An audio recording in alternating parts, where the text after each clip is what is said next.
상간 소송을 해야 하는데 전화번호밖에 몰라요. 간통으로 제 삶이 무너졌습니다. 무엇이든지 하고 싶습니다.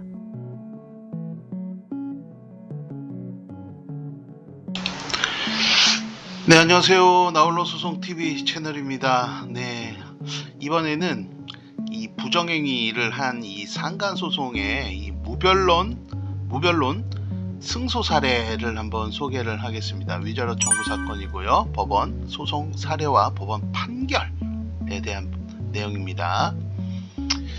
자, 이제 나홀로 소송TV에 오시면 이제 상간소송에 대한 내용은 이미 있습니다. 그래서 부정행위를 한 배우자 사망한 사례에 대한 영상이 있고, 그 다음에 부정행위를 한 상간남, 상간녀에 대한 위자료 청구 소장 작성 실무 영상이 있고요. 그 다음에 이혼 위자료 청구 소장 작성 실무 영상도 있습니다.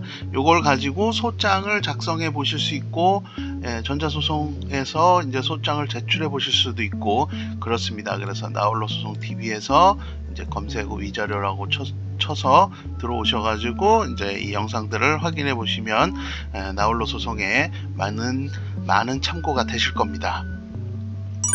자, 이제 소장을 한번 보겠습니다. 위자료 청구의 소 원고 이제 인적사항 기재를 하고, 피고는 성명불상 주소불명 몰라요. 모르고, 청구 취지는 일단 3천만 100원으로 해서 100원은 소액 사건으로 보내지 않기 위해서 그런 겁니다. 그래서 가소 사건으로 가면 안 되니까 가단 사건으로 해서 판결문 받아보기 위해서 일단 3천만 100원으로 해서 청구 취지를 작성을 합니다. 이에 대하여 이 사건 소장 부본 송달 다음 날부터 다 갚는 날까지 연 12%의 비율로 계산한 돈을 지급하라. 소송 비용은 피고가 부담한다. 제1항은 가집행할 수 있다. 라는 판결을 구합니다. 라고 청구 취지를 작성하고, 이제 청구 원인은 이제 혼인을 하고 자녀를 두었는데 이제 배우자가 다른 사람과 상간자와 부정행위를 했다는 내용들을 쭉 기재를 하시고 증거 제출하시면 됩니다. 그래서 입증 방법으로 이제 혼인을 했다는 가족관계증명서, 혼인관계증명서, 그 다음에 증거자료, 영상 캡처 사진이나 뭐 이제 그 관련 증거 자료들을 이렇게 입증 방법으로 제출을 하시고요. 그 다음에 첨부 서류는 있으면 제출하고 없으면 안 내셔도 됩니다. 이거는 이제 소송 대리인이 있는 사건이기 때문에 소송 위임장은 제 첨부 서류로 제출하는 거고요. 자, 이제 상대를 몰라요. 피고 성명 불상자이기 때문에 이제 이름, 이 사람에 대한 주소, 주민번호를 특정을 해야 됩니다. 그래서 뭐 사실조회 촉탁 신청서를 작성을 해서 제출할 수 있습니다. 그래서 전화번호를 아는 경우, 배우자의 전화번호 알고 그 상대방하고 자주 통화를 했던 전화번호, 요거 한번 조회해 볼 수 있겠죠. 그래서 SK텔레콤, LGU 플러스, KT 이 통신 3사를 대상으로 해서 사실조회 촉탁 신청서를 제출을 합니다. 그래서 요 사실조회 촉탁 신청서는 나홀로 소송 TV에 오시면 사실조회 검색을 하시고 보면 사실조회 촉탁 신청서 전자소송, 개편된 전자소송에서 입력해서 제출하는 방법 영상 확인하실 수 있습니다. 요거 참고해 보시고요. 자, 대법원 나이 사건 검색을 보시면 이제 이 8월 14일경에 사실조회 촉탁 신청서를 제출을 했고, 회신은 8월 20일경에 왔으니까 6일 정도 소요가 됐네요. 그런데 이 인적사항, 이 이름을 모르는 경우에는 이렇게 회신을 받을 수가 없습니다. SK텔레콤 마찬가지예요. LGU 플러스 없다고 해요. 가입자 없음. 전화번호 분명히 있어요. 있는데 없다고 하는 겁니다. 그래서 이거 제출명령 신청으로 나중에 이제 어쩔 수 없을 때는 이걸로 하면 법원에서 그거 제출해라 하고 명령을 내려주는 경우도 있어요. 이 상대방을 이제 인적사항 특정해야 되는데 소송은 해야 되고 충분히 부정행위자라는 게 확인이 되면 법원에서 이거 받아줍니다. 제출명령 신청을 하면요. 그래, 일단은 이제 요 통신 3사로는 안 되니까 이제 은행으로 해봅니다. 은행으로. 그래서 성명불상자에 대해 이 금융기관을 알고 있기 때문에 카카오뱅크 계좌번호를 알고 있어요. 그래서 이 성명불상자의 계좌번호를 가지고 이 자료를 달라. 당사자 특정, 당사자 표시 정정, 소장, 송달 및 보정을 위해서 기사에 개설되어 있었거나 현재 개설되어 있는 정보를 달라. 이렇게. 처음에는 이 카카오뱅크 주소를 잘못 써가지고 이렇게 주소 보정을 다시 좀 했습니다. 그래서 경기도 성남시로. 자, 금융거래 제출 명령 신청서 입력 및 제출 방법. 2025년도에 개편된 전자소송 홈페이지에서 제출하는 방법에 대한 영상도 나홀로 소송TV에 이미 있습니다. 이거 검색해서 나홀로 소송에 참고해 보실 수 있습니다. 자, 법원에서 이제 보정 명령이 왔습니다. 그 제출 명령에 대한 회신이 도착하였음을 알려드립니다. 7일 안에 보정하세요. 그래서 이제 제출 명령 그 카카오뱅크에 하니까 카카오뱅크에서 이제 이 사람에 대한 이름하고 주민번호하고 주소를 보내준 거죠. 그래서 1개월 이내 발급된 주민등록 초본 제출하시고 당사자 표시 정정 신청서 제출하세요 이랬는데 요 주민등록 초본을 발급받으려면 주민센터에 가야 되는데 전자소송에서 주소 보정을 하시면 안 가도 됩니다. 네, 계속 설명드릴게요. 그래서 카카오뱅크 금융정보 그 제공 요구에 대한 회신서를 이제 받아 보시려면 2,000원을 납부를 해야 돼요. 카카오뱅크에서 2,000원 달라고 그랬거든요. 그래서 개인이나 병원 의사들도 사실적으로 회신하는 경우에 회신 비용 요구를 하는 경우가 많이 있습니다. 그래서 의사들은 막 100만원, 200만원 단위로도 회신 비용을 청구하는 경우도 있고 그렇거든요. 그래서 이제 그때는 좀 금액을 깎아달라는 취지의 이제 의견서라든가 이런 거 제출하면서 금액을 약간 조율해 볼 수도 있고요. 예, 그렇습니다. 일단 보정서 이렇게 냈고요. 납부 확인서 2,000원 이렇게. 법원 보관금으로 2,000원을 납부해야 회신 자료를 열람할 수 있습니다. 자, 상간전 정보 회신이 왔습니다. 카카오뱅크에서 확인해 보니까 조회 정보 이게 이제 이 사람 계좌번호죠. 계좌번호. 그다음에 조회 일자, 그다음에 실명 번호 이름, 실명 번호, 그다음에 고객명 이름, 그다음에 자택 주소까지 이렇게 확인이 됐습니다. 예. 요 이제 여기 실명번호 이건 주민번호예요.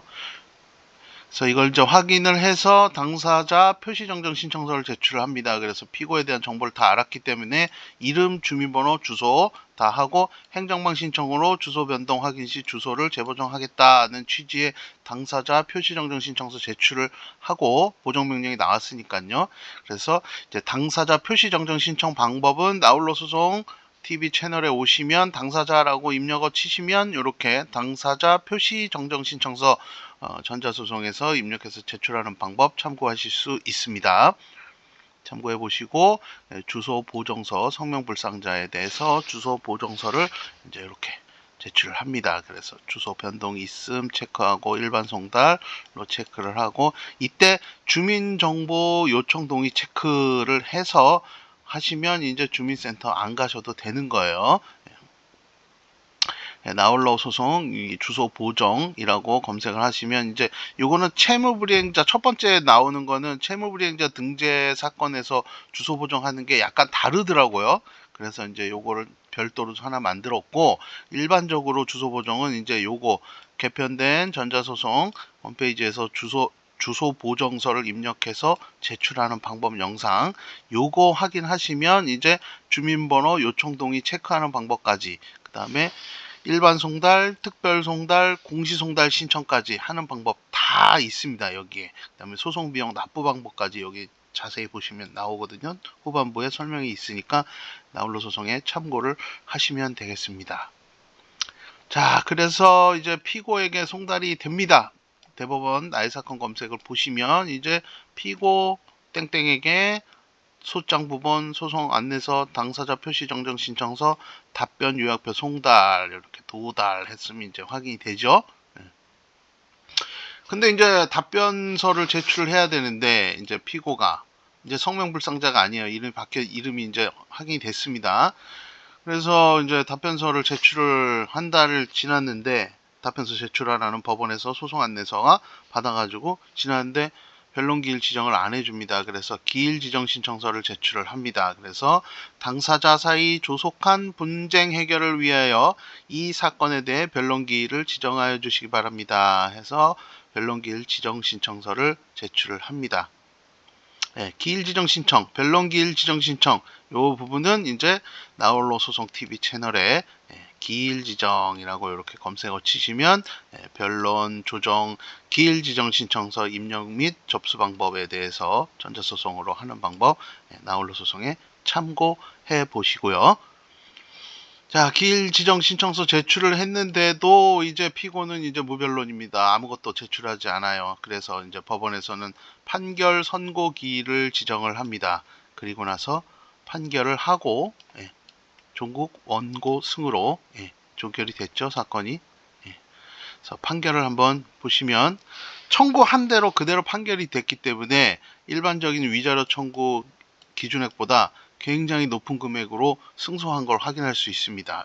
원래 3천만 원 정도 인정이 되려면 부정행위 상간소송에서 3천만 원 인정이 되려면 굉장히 오래 혼인기간이 유지됐거나 그 부정행위를 한 내용이 굉장히 입증이 강력해야 가능한 거예요. 근데 이거는 이제 상대방의 무변론이기 때문에 법원에서 어쩌면 어떻게 보면 괘씸죄에 해당이 될 수도 있는 거죠. 그래서 청구한 그대로 3천만 100원 그대로 판결을 해줬습니다. 돈을 지급하라. 소송비용 피고가 부담한다. 1항은 가집행할 수 있다. 청구한 대로 그대로 판결을 받았습니다.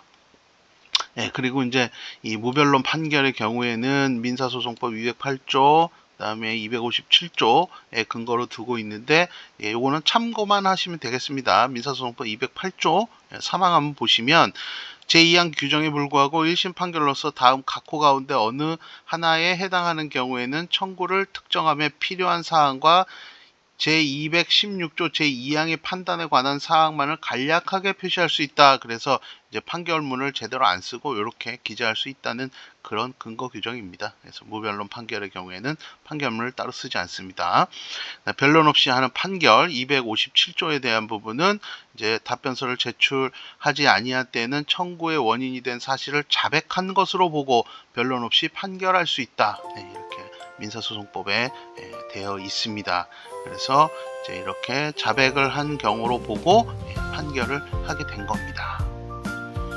자, 이렇게 무변론 위자료 청구에 대한 상간소송 위자료 청구에 대한 무변론 판결 소송 사례에 대해서 알아봤습니다. 사건 상담이 필요하신 분은 유레카구류@한메일.net으로 간단한 상담 내용 기재를 해서 메일 보내주시면 최대한 빠른 시간 내에 답신 보내드리겠습니다. 구독과 좋아요는 영상 제작에 큰 힘이 됩니다. 시청해주셔서 감사합니다.